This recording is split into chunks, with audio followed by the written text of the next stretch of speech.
अगर आप भी लेना चाहते हैं देश दुनिया की तमाम जानकारी तो आज ही सब्सक्राइब करें हमारे चैनल को। साथ ही नीचे दिए बेल आइकन को जरूर दबाएं ताकि हर अपडेट आप तक पहुंच सके।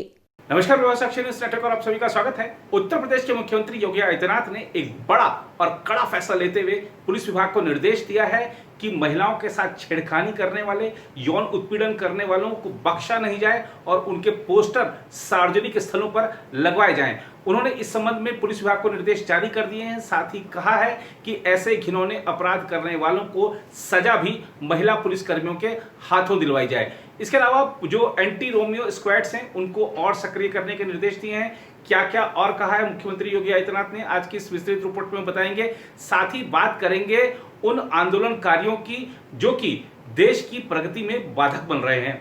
दरअसल आप देखिए कि इस कोरोना काल में, लॉकडाउन में अर्थव्यवस्था को काफी हद तक नुकसान पहुंचा है, लेकिन अब धीरे धीरे जब अर्थव्यवस्था पटरी पर आ रही है तो उसको पटरी से उतारने में कुछ लोग आमादा हो गए हैं। अब किसानों को भड़काकर, किसानों को बहकाकर पंजाब में जो रेल रोको आंदोलन चलाया जा रहा है उससे कितना नुकसान हो रहा है। आवश्यक वस्तुओं की ढुलाई प्रभावित हो रही है, जो यात्री ट्रेनें हैं उनका आवागमन प्रभावित हो रहा है। बहुत मुश्किल का समय है ये। इस समय तो सबको एक दूसरे को सहयोग करना चाहिए, सरकार के साथ खड़े दिखना चाहिए, लेकिन कुछ लोग अपनी राजनीतिक स्वार्थ सिद्ध करने के लिए रेल रोको आंदोलन चलाए हुए हैं, जो हमारे देश की प्रगति में बाधक के तौर पर उभर कर सामने आ रहे हैं। इनको भगवान जल्द से जल्द सद्बुद्धि दे।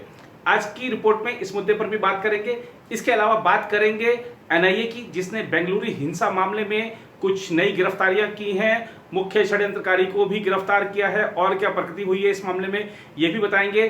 भारत और चीन के बीच जो सहमति बनी थी उस मुद्दे पर आगे क्या प्रगति हुई है, विदेश मंत्रालय ने क्या कहा है, यह भी आपको बताएंगे। लेकिन सबसे पहले बात करते हैं मुख्यमंत्री योगी आदित्यनाथ की। महिलाओं और लड़कियों में सुरक्षा की भावना पैदा करने के लिए उत्तर प्रदेश सरकार उनके साथ छेड़खानी, यौन उत्पीड़न तथा ऐसे ही अन्य अपराधों में शामिल लोगों के पोस्टर सार्वजनिक स्थानों पर लगवाएगी। ऑपरेशन दुराचारी नामक एक अभियान शुरू किया गया है। राज्य सरकार के एक प्रवक्ता ने बताया कि मुख्यमंत्री योगी आदित्यनाथ ने महिलाओं के खिलाफ अपराध करने वालों की तस्वीरों वाले पोस्टर राज्य के प्रमुख चौराहों पर लगवाने के निर्देश दिए हैं। साथ ही उन्होंने ऐसे अपराधियों को महिला पुलिसकर्मियों के हाथों सजा दिलवाने के भी निर्देश दिए हैं। उन्होंने बताया कि इस कदम का मकसद मंचलों तथा महिलाओं का यौन उत्पीड़न करने वाले लोगों के जहन में कानून का डर बैठाना है। प्रवक्ता ने बताया कि मुख्यमंत्री ने यह भी कहा है कि अगर किसी इलाके में किसी महिला के प्रति अपराध होता है तो संबंधित पुलिस क्षेत्राधिकारी, थानाध्यक्ष, चौकी प्रभारी और बीट प्रभारी जिम्मेदार होंगे। उन्होंने बताया कि लड़कियों और महिलाओं में सुरक्षा और विश्वास की भावना भरने के लिए राज्य के सभी जिलों में गठित एंटी रोमियो दलों को और सक्रिय किया गया है। गौरतलब है कि राज्य सरकार ने दिसंबर 2019 में संशोधित नागरिकता कानून के खिलाफ राजधानी लखनऊ में हुए हिंसक प्रदर्शनों के दौरान सार्वजनिक संपत्तियों को नुकसान पहुंचाने के आरोपियों के फोटो लगे पोस्टर शहर के प्रमुख चौराहों पर लगवाए थे। इसे लेकर खासा विवाद भी हुआ था। इस बीच आधिकारिक सूत्रों ने बताया कि गृह विभाग के अपर मुख्य सचिव अवनीश कुमार अवस्थी ने गुरुवार को गृह एवं पुलिस विभाग के अधिकारियों के साथ उच्च स्तरीय बैठक के दौरान एंटी रोमियो दल द्वारा की जा रही कार्रवाई की समीक्षा की। उन्होंने बताया कि प्रदेश में प्रयागराज, आगरा, बरेली, कानपुर, लखनऊ, मेरठ, वाराणसी तथा गोरखपुर मंडल एवं लखनऊ तथा गौतम बुद्ध नगर के पुलिस आयुक्तों द्वारा इस दिशा में किए गए प्रयासों की मंडलवार समीक्षा की गई। बैठक में यह भी बताया गया कि प्रदेश भर में स्कूलों, कॉलेजों, बाजारों, चौराहों, मॉल, पार्क जैसे सार्वजनिक स्थलों पर अब तक 83 लाख से अधिक व्यक्तियों की गतिविधियों पर नजर रखकर उनमें 7,351 के खिलाफ मामला दर्ज किया गया है। 35 लाख से अधिक लोगों को चेतावनी देकर छोड़ा गया।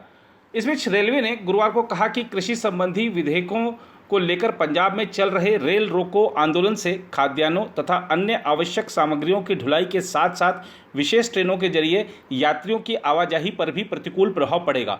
पंजाब में किसानों ने 3 कृषि विधेयकों के खिलाफ गुरुवार को 3 दिवसीय रेल रोको आंदोलन शुरू किया है। इसके चलते फिरोजपुर रेल संभाग ने विशेष ट्रेनों के परिचालन को रोक दिया है। गौरतलब है कि राज्यसभा में रविवार को ध्वनिमत से किसान उत्पाद व्यापार एवं वाणिज्य प्रोत्साहन एवं सुविधा विधेयक 2020 तथा किसान सशक्तिकरण एवं संरक्षण मूल्य आश्वासन का समझौता एवं कृषि सेवा विधेयक 2020 पारित किए जा चुके हैं। राष्ट्रपति की मंजूरी मिलने के बाद ये विधेयक कानून बन जाएंगे। अधिकारियों ने कहा कि पंजाब में इस साल अगस्त में भारतीय खाद्य निगम यानी FCI का 990 रैक खाद्यान्न का लदान किया गया।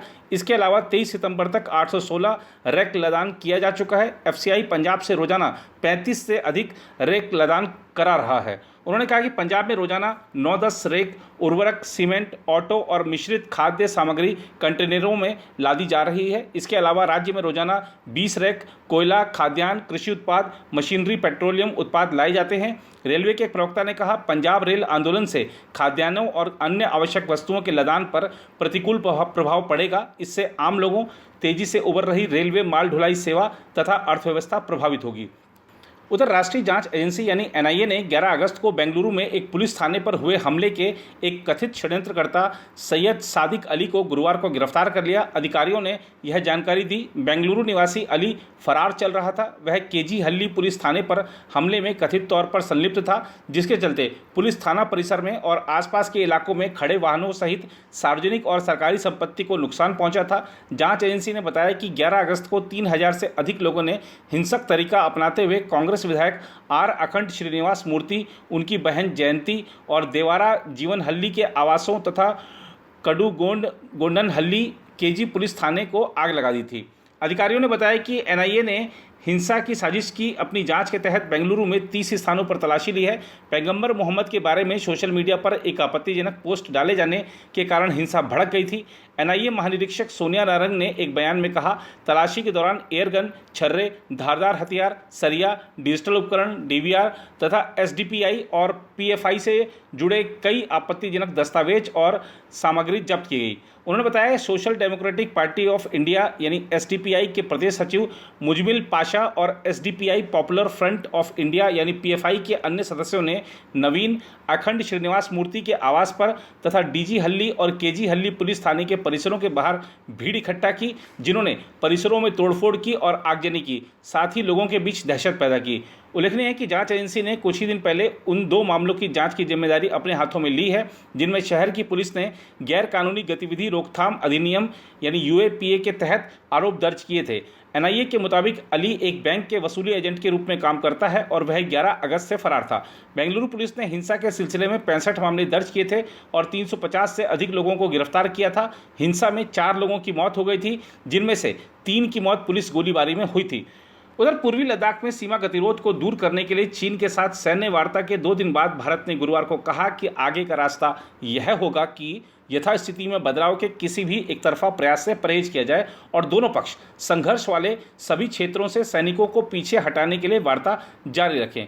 विदेश मंत्रालय के प्रवक्ता अनुराग श्रीवास्तव ने डिजिटल प्रेस वार्ता में कहा कि सैनिकों का पीछे हटना एक जटिल प्रक्रिया है और इसमें आपस में सहमत पारस्परिक कदम उठाने की जरूरत होती है।